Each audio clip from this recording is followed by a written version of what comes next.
Hello, everyone. Welcome back to season 7 of the Erasing Shame podcast. I'm Victoria Chang, your co host for Encouraging Christian Asian Mental Health. The goal of this season is to have authentic conversations with people who can share personally about their lived experiences, regardless if they're professionals or not. And today, my special guest is Marie Chan. In my mind, she will forever be Auntie Marie because when I was younger, we went to the same church. And when I was in fifth grade, she was my math teacher. A lot of time has passed since then.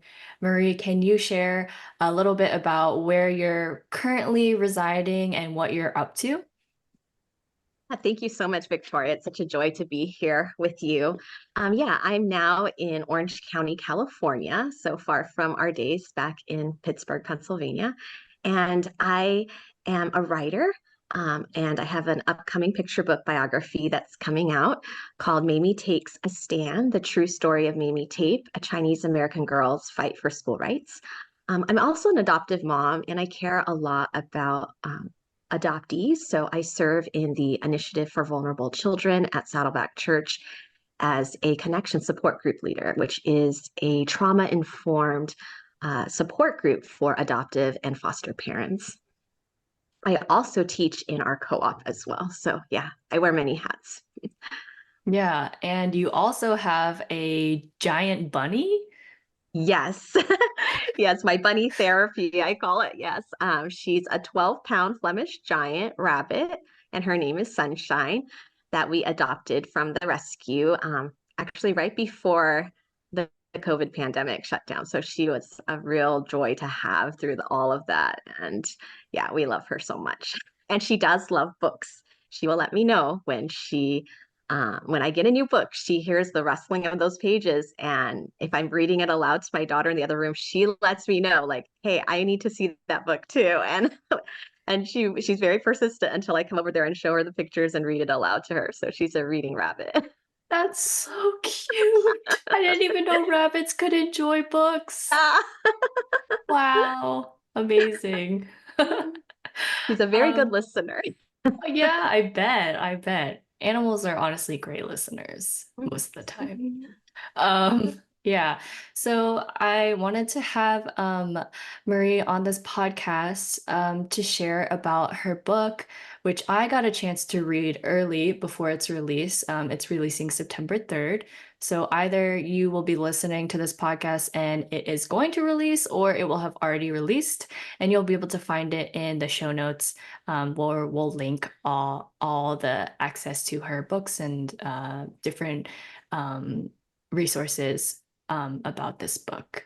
Um, can you share about how you decided to write a children's book and what that journey has been like for you up until now?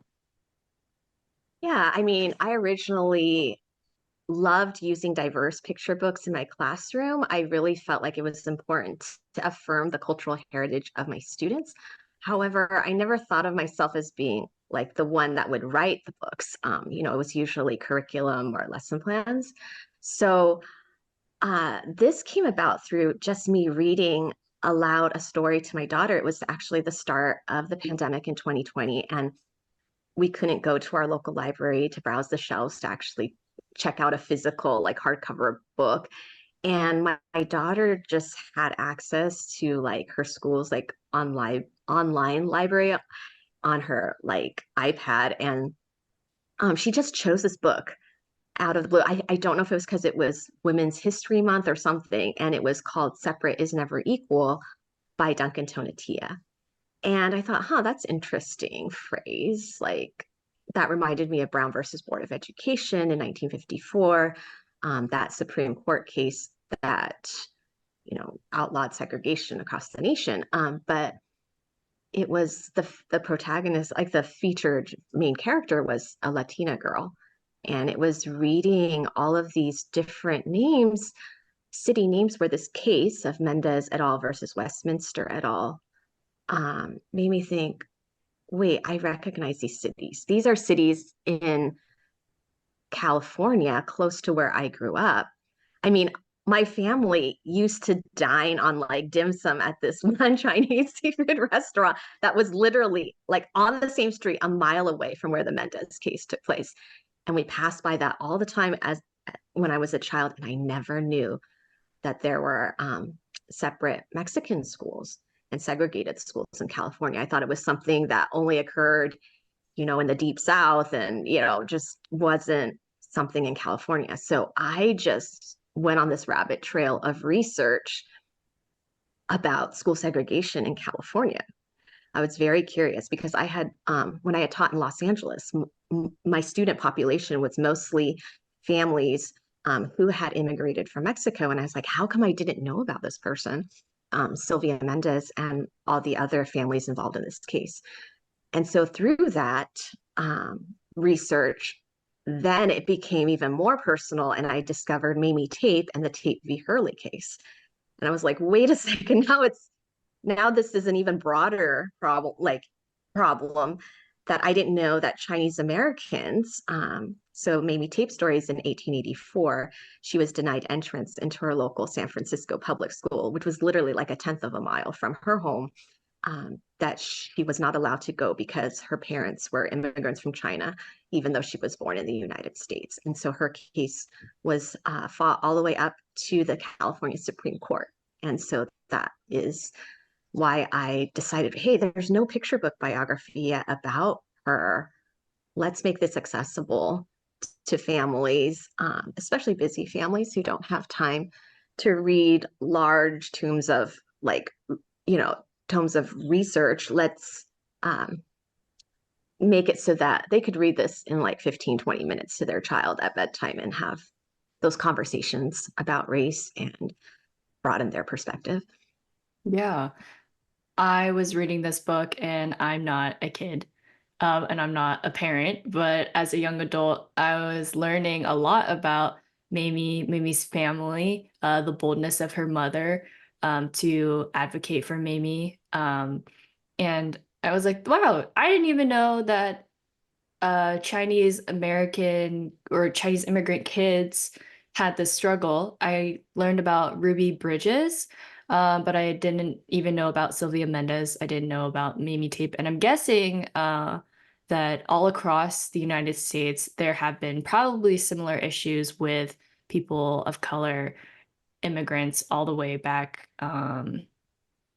that we're just not taught about because there's so much to teach about, but also um, honestly, I don't think educators or people who are writing about the curriculum necessarily want to share a darker past where not everyone was able to go to school. I'm not sure. That's just my speculation.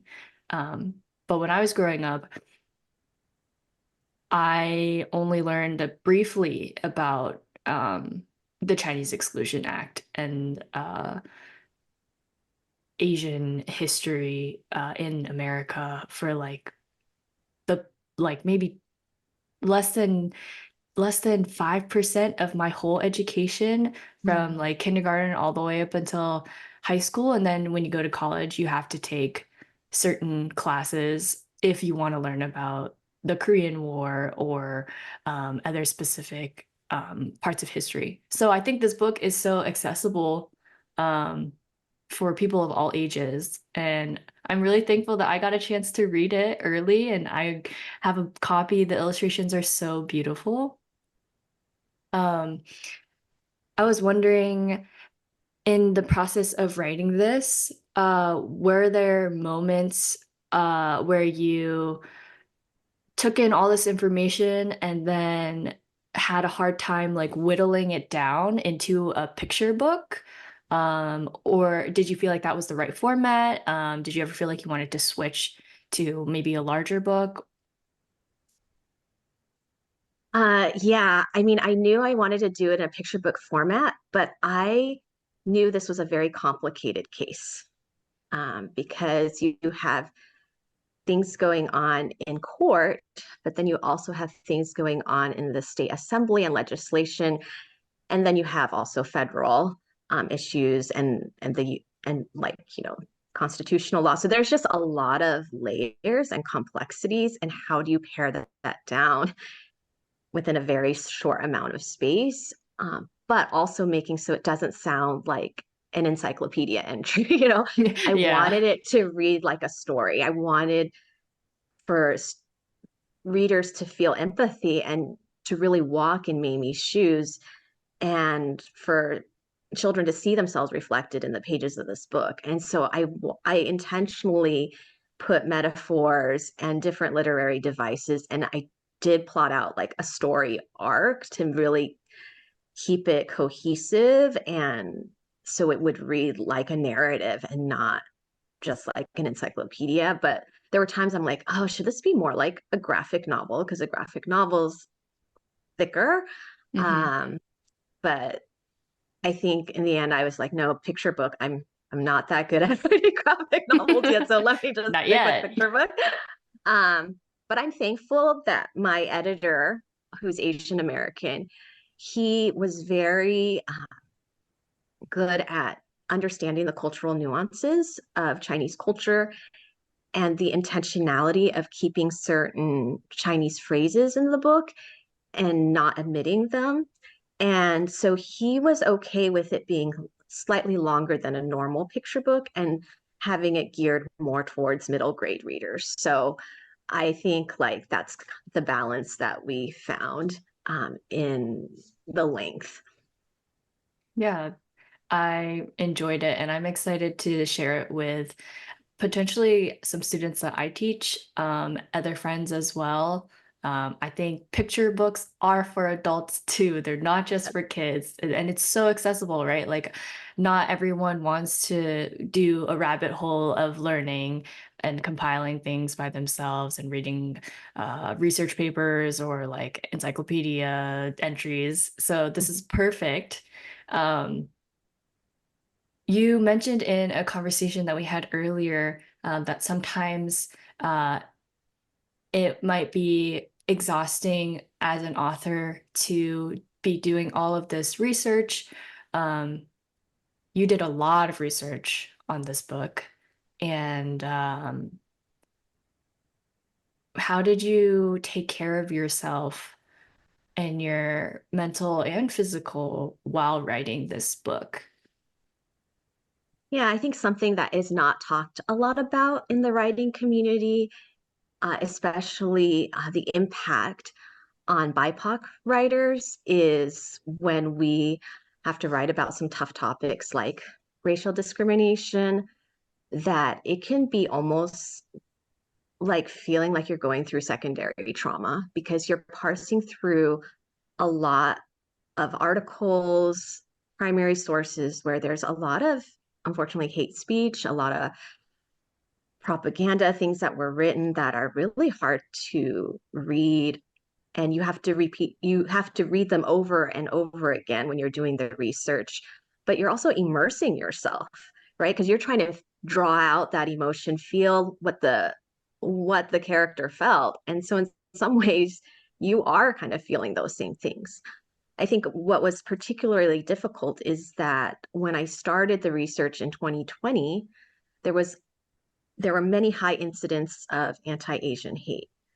And it was very ironic, or it just felt really difficult that I was reading all the blaming and scapegoating of Chinese in the late 1800s during Mamie Tape's time period and in the era of the 1882 Chinese Exclusion Act.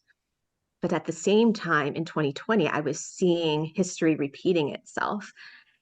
And that was hard. Like seeing newspaper articles from 2020 being so similar to things, some of the same slurs being used again in attacks. And I was just like heartbroken. It was very hard.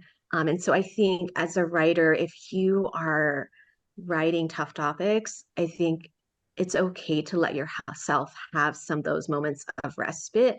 I know it can seem hard sometimes when you're on deadline, but I think it's important to, like you said, to have that soul care, self care, to just step back, um, but also to have a writing community. So There were some other writers of color that I was able to share some of my struggles with, and I'm really thankful for that support because they understood what I was, talking about. Like it can be very difficult. So to have that community that you can go to is really important.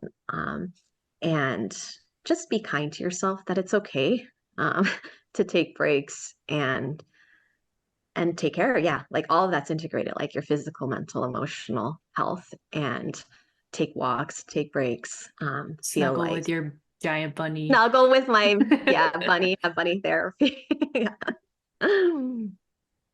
Um, you also mentioned earlier, this is the second time we're actually recording this because the first time I had technical issues where it didn't upload to the cloud. But in our first conversation, you talked about how you were able to work with a historian slash someone who was able to like show you the primary sources of the Tape family, um, and then you were able to get in touch with maybe the Tape family's relative.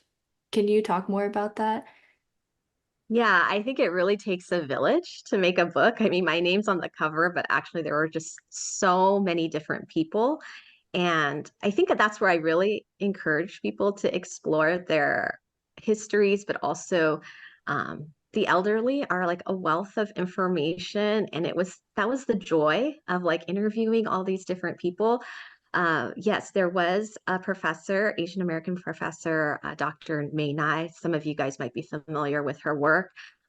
She was interviewed by PBS for the Asian Americans series that they had a few years ago.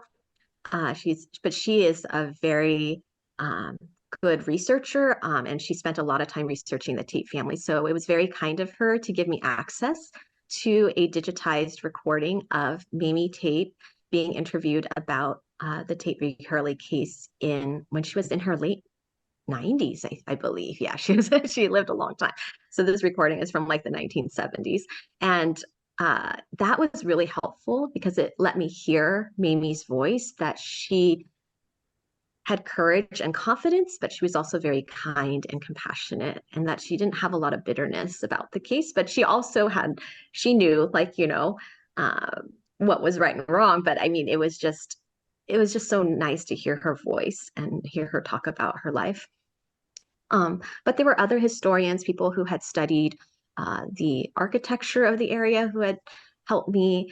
And especially one thing I did want to highlight that took me actually a lot of time. Like I spent weeks like researching just like one letter, like in the transliteration of one of these Chinese characters in the book. And because there were some discrepancies. And so I actually reached out to a professor who specializes in Chinese heritage languages, like the dialects, to figure out like the Hoisanhua, Toisanese, Cantonese, Mandarin. It's very complex, and people will probably just read the pronunciation in the back matter and just not think twice about it, but actually took me a lot of research to compile that and try to find what was the closest transliteration. Because I really wanted to emphasize some of these minority dialects. I think it's important. It has some kind of a heart language, um, because Mandarin is great, that's like, but that's the most well known. But that's actually a lot of other heritage languages, dialects, and so I wanted to show that there was diversity there, even within the Chinese language, just from my own experience, because my parents also speak Taiwanese and Hakka. And so, yeah, I thought that would be interesting to note. Yeah. Um, I have the book with me, and can Oh, I show the yay. cover? Is that allowed? Sure. Okay. Yes. I'm not sure like what you can Yeah, go ahead. show and what you can't show before release. But And I'm here's glad the you have book. it because, like, I forgot to Yeah. put it next to me. So, Well, I have the yay. book right here. It's so beautiful. I I guess people who are watching on YouTube, you'll be able to see what I'm holding up, but essentially it's the cover of Mamie Takes a Stand, a Chinese American girl's fight for school rights. The illustrations and the book design itself makes it very readable. And um, I wanted to ask you, what is your hope for this book in being released? I know you mentioned like you want the history to be accessible to parents and young, learners, and like middle grade learners as well. But like as you were writing this story, is there like a personal motivation that you have in releasing this to the world? Well, as a child growing up, I did not see myself reflected on the shelves of my school library or public library. And even now, if you go to the biography section, there are not that many stories of Asian Americans. I think there's more, and there's more anthologies being written, which I'm so glad to see. Um, but still not quite as many as I think we'd like. So I think when you said in our other conversation, Victoria, that you saw yourself reflected and you could connect to Mamie's story, I was like, yay, yes, that was one of my Mission goals. accomplished. Yes. Yeah. Um, that was just like, that was just so heartwarming to hear you say that because I was like, I want children to feel like they're seen and Mm, that their cultural heritage is valued. And um, but not just for the kids that are, Asian, but really for kids to also broaden their perspectives, right? And of the world. And so I think it's really important to show, um, to value and show diversity, but also to have unity and solidarity. And so towards the end of the book, there is a portrait of Sylvia Mendez, Ruby Bridges, Linda Brown, and Mamie Tape. And I really wanted to show like these cases built on each other. They're very interconnected and interwoven in some ways, and that we really need to be united as well. We can celebrate our uniqueness, but then also be united um, in standing up against injustice. And I wanted kids to really be able to grow in empathy and respect. I think that's how we'll have a more just and compassionate world. I love, how there's been organizations that have been collecting a lot of data and providing a lot of statistics about uh, different issues concerning Asian Americans, especially during that time of anti Asian hate. There was a lot of statistics that were being compiled and reporting of incidents. And I think that's very important. But I think there's something about story, one person's story that really builds empathy that you can connect with.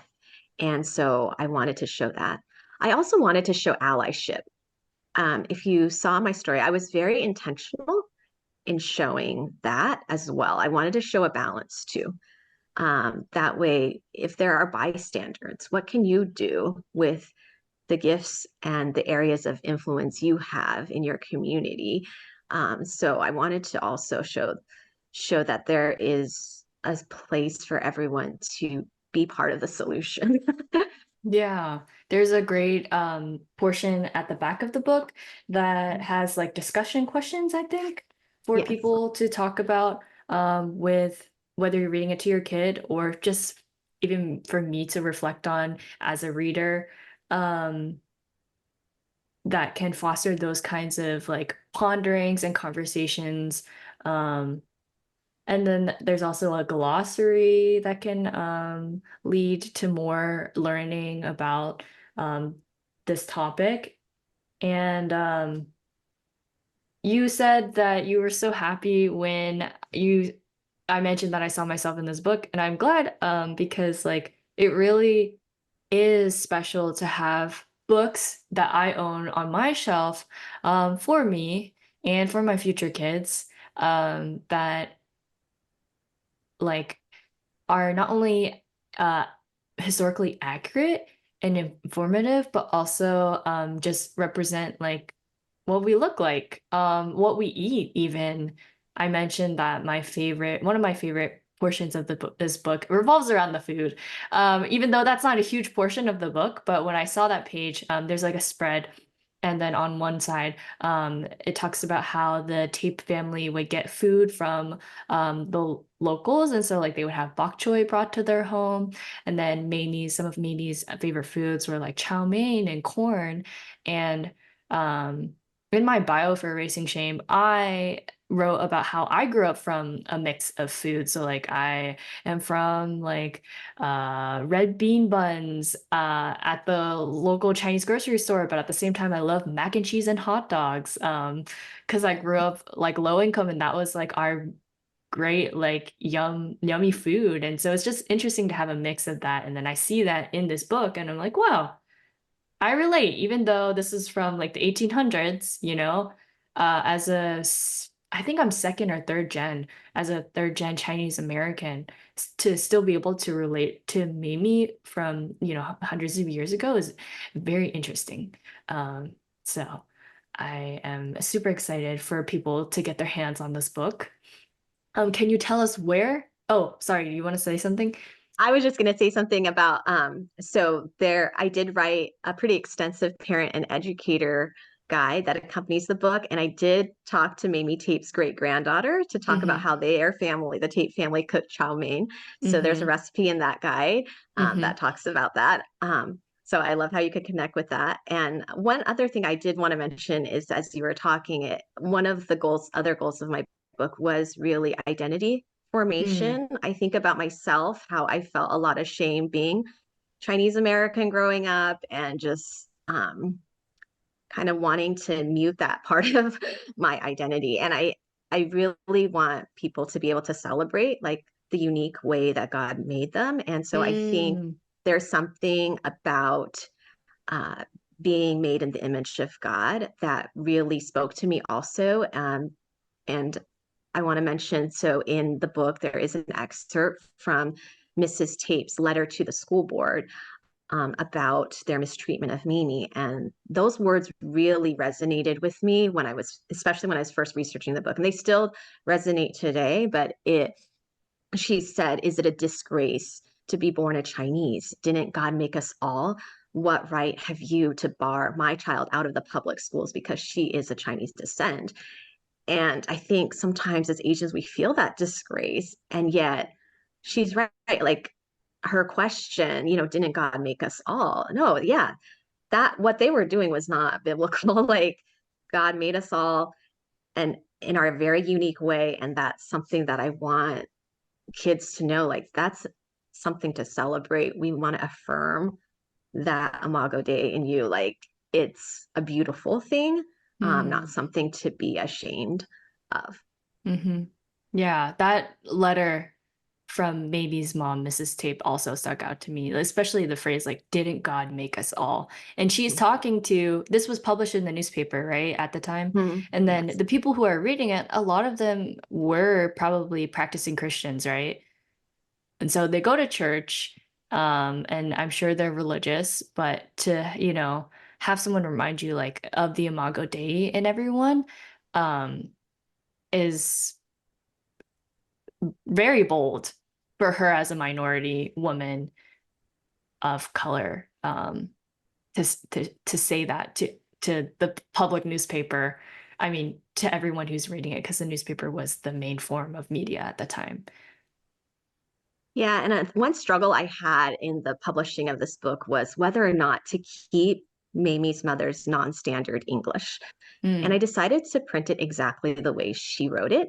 mm-hmm, Um, Even with the misunderstanding that people might think, oh, Marie, you had some grammatical or spelling errors in your manuscript. Because I think about the times for me as a child, because I was more fluent in speaking English than my parents, where I have to translate or advocate for them. Um, and I wanted to say, you know what? Even if you don't speak impeccable English or write perfect English, mm-hmm, and you're an immigrant, mm-hmm, if you see injustice, stand up and make your voice known, and it's okay. And so I wanted to affirm that and say, encourage people to do that and not be timid about about standing up against injustice. So I decided to leave it just as it is, and people can check the, source notes and look up the primary source themselves and see it. But that was an intentional decision to not Yeah. check that. I like that decision a lot. I feel like that's very true to probably just the whole story of what actually happened. It's very authentic. So I'm going to close out this episode. But before we say bye, Marie, could you let us know where we can find your book and the educator's copy and anything else you'd like to share? So you can go to my website, mariechan.com. And then if you go to mariechan.com/books, it will have the links to all the different retailers that carry my book. And also, there will be a link there soon for you to download the educator guide. It has a lot of multisensory, cross-cultural, cross-curricular, engaging activities. And I hope you'll take a look at that. Victoria, just one real quick tidbit I just want to say is that there were a lot of photographs that Mrs. Tape took, because she was a photographer, that I couldn't include in the actual book. And the reason why it's important that I included it in the educator guide, where there's an activity to analyze these primary sources and artifacts, is that it matters a lot who takes the pictures. So we talk a lot about in Asian American history how a lot of Asians were photographed in a way that made them look exotic, that continues that feeling of being a perpetual foreigner. And Mrs. Tape, interestingly, she took photographs in Chinatown, and there's pictures of Mamie and her sisters that actually kind of combat that stereotype. Even though it's the same time period, and you can compare these photographs to other well-known photographers that aren't people of color. And her photographs show examples of integration. So in that educator guide, there's a photograph of Mamie's youngest sister with an African-American neighbor. And so other things like that are very interesting. Yeah, and this is the late 1800s. So I hope people will access the educator guide and use these primary sources to continue to have conversations. Yeah, I want that educator's guide, especially also knowing that you said the chow mein recipe is in there. I want to try it. Yes. Yeah, I'm so thankful for the Tape family descendants that graciously gave me access to so many historic family photographs and interviews and just stories about their family. So that was a real blessing, and I'm happy that they're allowing me to share that with you guys in the educator guide, and hope it will be helpful. So guys, please look at the website, find this book, share it with people that you know, and also review it on the sites that you can find it at. I'll be writing a review too. And thank you so much, Auntie Marie, for joining me, for recording this twice through technological difficulties. And I hope to visit you in California soon. Yes. If not by the end of this year, next year for sure. So, yeah. All right. Thank you so much, Victoria. It was such a joy to see you again. Okay. Bye, everyone. Bye. Thank you for listening to the Erasing Shame podcast. Get this episode's show notes at our website, erasingshame.com. Subscribe to the Erasing Shame podcast on Apple Podcast, Spotify, YouTube, or any podcast app. And please add a rating and review so that we can reach more people with our message of hope and healing.